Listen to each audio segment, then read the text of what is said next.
नमस्कार दोस्तों, स्वागत है आप लोग का हिंदुस्तानी स्पेशल के एक और नए वीडियो में। दोस्तों दरअसल इस वीडियो में बात हो रही है पाकिस्तान में महंगाई के बारे में।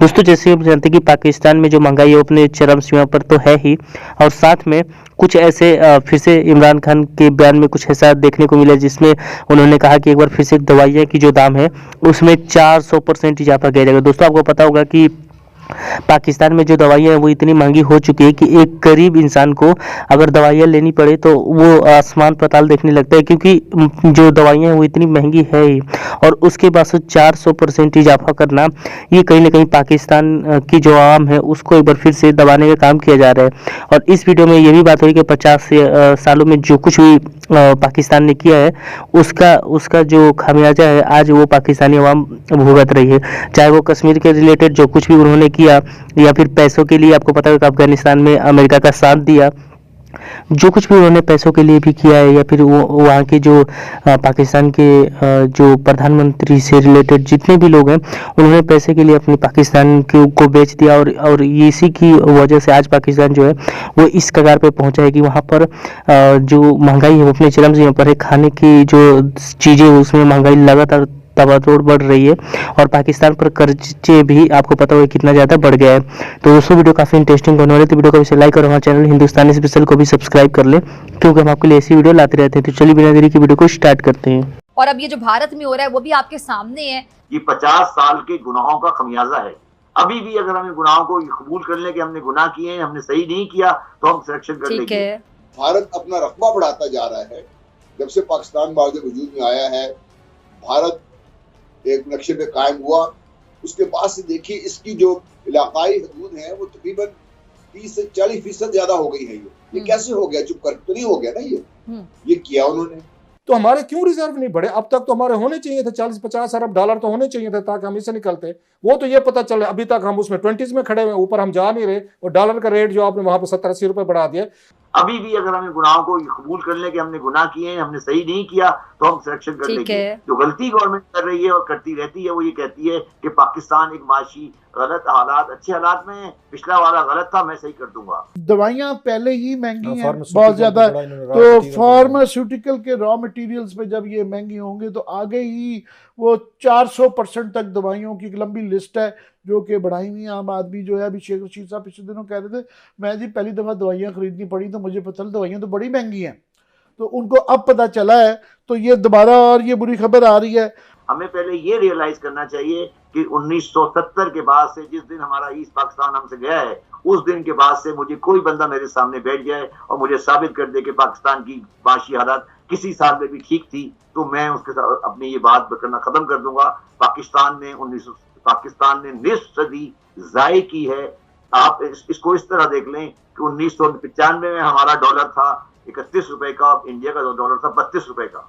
आज पाकिस्तान का डॉलर है 178 रुपए का और इंडिया का डॉलर है 75 रुपए का। आपको इससे अंदाजा हो सकता है कि पाकिस्तान की मैशत किस जगह गई है, और किसने खराब की और किसने खराब नहीं की। तो ये बेकार की बातें बंद की जाए और ये सोचा जाए कि आगे कैसे चलना है। नाज़रीन, एक आदमी जिसका नाम अबू कासिम था, वो अपने एक जूते की वजह से मशहूर थे।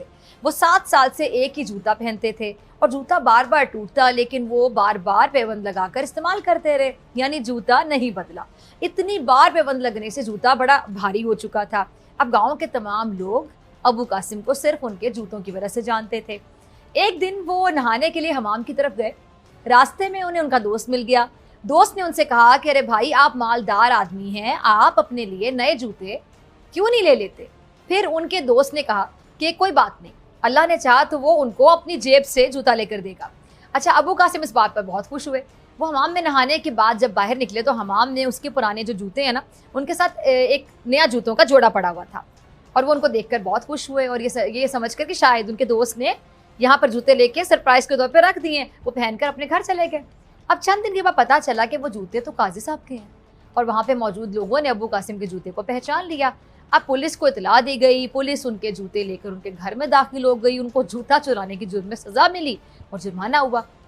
अच्छा, एक अरसे के बाद वो कैद से रिहा हुए और अपने जूते को गुस्से से करीबी दरिया में फेंक दिया। अच्छा, कुछ दिन बाद एक शिकारी दरिया में मछली पकड़ने गया और जाल में फंसकर अबू कासिम के जूते निकाला। अब शिकारी ने अबू कासिम के जूते पहचान लिए, उनको लेकर उनके घर की तरफ चला गया। अबू कासिम घर में नहीं थे और शिकारी ने उनके जूतों को खिड़की से अंदर फेंक दिया। जूते अंदर सीधे शीशे जो है ना उसके ऊपर गिर गए। अब हुआ ये कि वहाँ पे जो शीशा था या उससे बनी जितनी भी चीज़ थी वो टूट कर गिर गई। अब अबू कासिम जब वापस आए तो वो जो टूटा हुआ जो सारा सामान देखा वो परेशान हो गए। अब पास पड़ा जूता उनके सामने समझे जिस तरह हंस रहा होता है। अब ये सब देखकर उन्हें बहुत गुस्सा आया। उन्होंने रात को घर के बाहर एक गड्ढा खोदा और वहाँ पे उन जूतों को दफन कर दिया, यानी जूतों से जान छुड़वा ली। अब उस दौरान हमसाये ने अबू कासिम को देख लिया और इस शक में कि शायद वो उसके मकान को गिराने की कोशिश कर रहे थे या कोई तावीज़ दफन कर रहे थे, हमसाये ने गड्ढा खोद कर जूते निकाले और उन्हें हाकिम की अदालत में ले गया। अब अदालत में काजी ने अबू कासिम को दोबारा सजा दी और जुर्माना किया। अच्छा जी, इस दफ़ा क्या हुआ, सज़ा के बाद जब वो घर आए जूतों को गुस्से से छत पे फेंक दिया और कुछ दिन के बाद ही होता है कि जी एक कुत्ता छत पर जाता है और गुस्से से होता है कि वो मुंह से उसको नीचे गिरा देता है जूते को, और जो सीधे नीचे एक राहगीर के सर पे गिर जाते हैं। अब राहगीर जख्मी होता है, उस राहगीर को अस्पताल में दाखिल करा दिया जाता है। नहीं, फिर मसला पैदा कर दिया उन जूतों ने। लोगों ने अबू कासिम के जूते को फिर से पहचान लिया और उनको पकड़कर अदालत के हवाले कर दिया। अब अदालत ने क्या किया, अदालत ने सख्त सज़ा दी, जुर्माना किया और उनको सख्त तंबी की।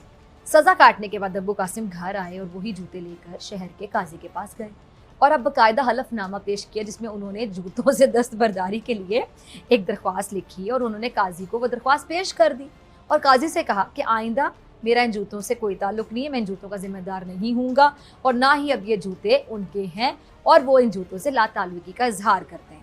अब नाज़रीन, ये हकीकी कहानी है या नहीं है, लेकिन इससे मिलने वाला सबक हकीकत है कि जी कंजूसी से माल बचाते बचाते कई बार क्या होता है, लेने के देने पड़ जाते हैं। जैसे कि कहानी के जो किरदार है अबू कासिम, वो अमीर कबीर शख्स था लेकिन ये माल ना खुद पर खर्च करता था ना दूसरों पर, और नतीजा क्या निकला कि एक जूतों के जोड़े ने उनकी ज़िंदगी को अजीरनी बना दिया।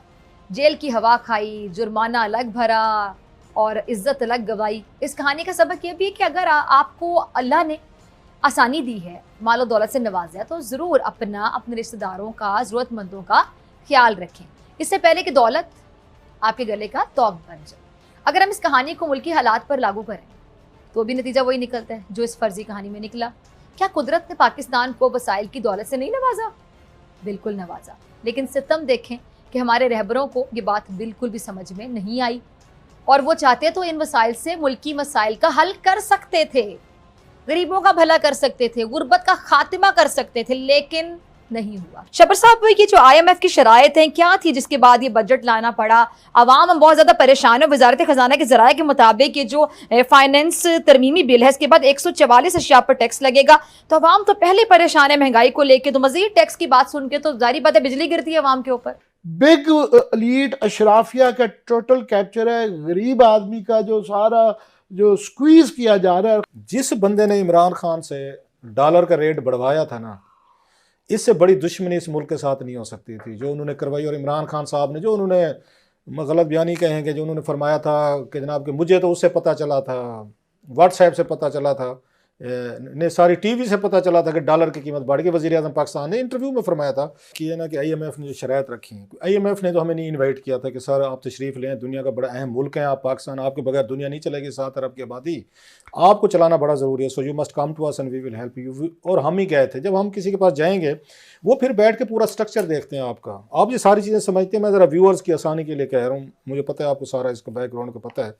फिर वो ये देखते हैं कि आपके साथ प्रॉब्लम क्या है जिसकी वजह से आपकी एक्सपोर्ट नहीं बढ़ी, आपका रेवेन्यू जनरेट नहीं हो रहा, आपकी टैक्स कलेक्शन ठीक नहीं हो रही, स्ट्रक्चरल आपको क्या प्रॉब्लम है, आप आगे बैंक से बोरिंग कितनी कर रहे हैं, उसके स्टेट बैंक को आपने अपना गुलाम बना के रखो। पहले तो ये होता था ना कि एक टेलीफोन उठाया, स्टेट बैंक से लोन लो, फलां से कर्जे ले लो। IMF ने, आपको याद होगा किसी शो में मैंने कहा भी था, चंद बड़ी अच्छी उन्होंने इनको एडवाइसेस भी की हैं। वो जाते हैं रूथलेस, उनके अंदर कंपैशन नहीं होता, ये जहन में रखें। आप और मैं ढूंढ रहे होते हैं कंपैशन, वो बिल्कुल इंटरनेशनल मॉनेटरी फंड जो है रिफॉर्म्स ठीक कहते होने चाहिए, उनके जहन में होता है कि आपसे ये गलतियां हुई हैं जिसकी वजह से आपका मुल्क आपसे नहीं चल पा रहा। उनका ये ख्याल है ना आपके पास इकोनॉमिस्ट है, ना अच्छे आपके पास हुक्मरान है, ना पॉलिसी मेकर्स हैं, ना अच्छी ब्यूरोक्रेसी है जो इस मुल्क को इस काबिल करती कि आपको हमारे पास ना आना पड़ता। लिहाजा हम आपको कुछ बंदे भी देंगे जो आपके मुल्क में आएंगे, बैठेंगे, पूरा सिस्टम को रीड करेंगे, उसके बाद स्ट्रक्चर रिफॉर्म्स करेंगे ताकि आपके मुल्क का ये उसमें कह सकते हैं आपके एक्सपोर्ट बढ़े, आपके पास डॉलर हैं, आपके पास इतने पैसे आ जाएंगे, अब एक उसको कहते हैं कल को हमारा कर्जा भी वापस करें। वो भी तो देखते हैं, $6 अरब जो दे रहे हैं आमिर साहब, वो ये नहीं देखेगा कि ये जो मैं इनको भिखारियों को दे रहा हूँ, भूखे नंगों को दे रहा हूँ, जिनके पास अपने पास कुछ नहीं है, ये कल को मुझे वापस कैसे करेंगे पैसे, वो पैसे भी वापस लेने हैं। सो वो पहले से इंश्योर करते हैं कि हमारे बंदे आएंगे, वो बैठेंगे, कम से कम आपको 6-8 अरब डॉलर तो कमा के दें जो हम सूद समेत वापस ले सकें। सो जब भी IMF आपको शराइत रखती है, अपना बंदा भेजती है, हमें भी थोड़ी सी अपने आप को मानना चाहिए। हम तो ऐसे समझते हैं जालिम लोग हैं।